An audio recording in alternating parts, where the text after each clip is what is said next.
সাদমান ইসলাম দারুণ একটা নক খেলেছেন, আর মাহমুদুল হাসান জয়ের ব্যাটিংটা তো আপনারা দেখেছেনই, দুর্দান্ত একটা সেঞ্চুরি। তবে আমার আলোচনার জায়গাটা একটু ভিন্ন। সাদমান ইসলাম শেষ কবে বিপিএল খেলেছে আপনি মনে করতে পারেন? সাদমানকে প্রশ্ন করা হয়েছিল গত এনসিএল এর সময়, যখন তিনি সেঞ্চুরি করলেন, বলেছিলেন 4-5 বছর আগে 2020 সালে সম্ভবত সবশেষ তিনি বিপিএলে খেলেছিলেন। তার বিপিএল খেলার ব্যবস্থা করুন। আমার আলোচনার জায়গাটা হচ্ছে এই জায়গাতে। একজন ক্রিকেটার যিনি বাংলাদেশকে টেস্ট দলে সার্ভিস দেন, বাংলাদেশের টেস্টের অন্যতম প্রাইম ক্রিকেটার, প্রাইম ব্যাটার, তার পুরো বছরটা কাটে আক্ষেপে সাদা বলে খেলতে না পারার। সাদা বলে কে খেলতে চায় না? আমরা তো অস্ট্রেলিয়া কিংবা ইংল্যান্ড নই, সবাই সাদা বলে খেলতে চায়। সাদা বলে খেলার প্রতি গ্ল্যামার আছে, মানুষের টান আছে, আকর্ষণ আছে। বিপিএল কে খেলতে চাইবে না? সেই সাদমান সবশেষ বিপিএল খেলেছিলেন 5 বছর আগে। এমন না তিনি টি-20-তে খেলতে পারেন না, সেই জবাবটা তিনি দিয়েছেন এনসিএল টি-20-তে সেঞ্চুরি করে।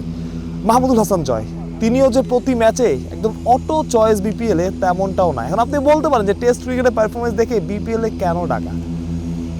আপনি বছরে কয়টা টেস্ট খেলেন? কিংবা বাংলাদেশের টেস্ট ক্রিকেটের সংস্কৃতি আসলে কি?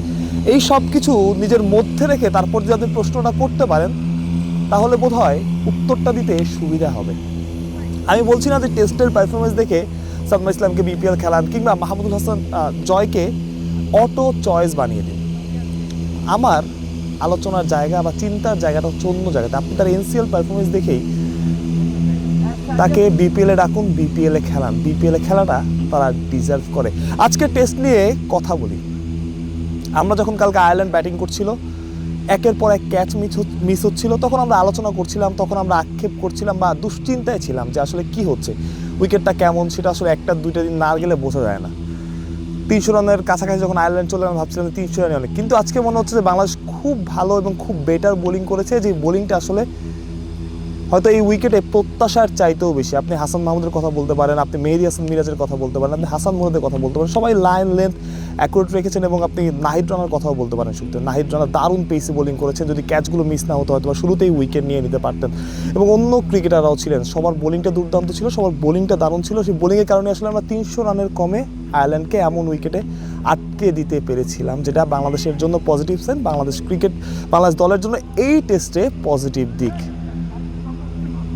ওই ক্যাচগুলো মিস না হলে হয়তো আরও কমে আমরা আটকাতে পারতাম, আরও ভালো যেটা ডিজার্ভ করে বোলাররা, সেটা ফিল্ডারদের থেকে পাওয়া যেত। কিন্তু সেটা হয় নাই। কি হয়েছে? ব্যাটাররা পুষিয়ে দিয়েছেন, ব্যাটাররা তাদের সেরা ব্যাটিংটাই করেছেন, যে ব্যাটিংটা আসলে আমরা দেখতে চাই। এবং দর্শকরা বলছিলেন যে তারা মুশফিকুর রহিম ভেবেছিলেন যে মুশফিকুর রহিম হয়তো আজকে ব্যাটিং করে, মুশফিকুর রহিম ব্যাটিং দেখতে এসেছিলেন। কিন্তু বাংলাদেশের ওপেনাররা এবং নাম্বার 3 মুমিনুল হক এত দারুণ ব্যাটিং করেছেন যে মুশফিকের আসলে ব্যাটিংয়ে আসার প্রয়োজনই হয়নি। দর্শকরা একটু আক্ষেপ নিয়ে ফিরেছেন। এই আক্ষেপটা করতে তারা ভালোবাসবেন, এই আক্ষেপটা তারা করতে চাইবেন সব সময়। কারণ দিন শেষে প্লেয়ারের চেয়ে, ইন্ডিভিজুয়াল প্লেয়ার চেয়ে সবসময় দেশ বা দল বড়, সেটা ক্রিকেটার এবং সাধারণ মানুষ সবার কাছেই। মাহফুজ প্রত্যয়, বিডি ক্রিক টাইম।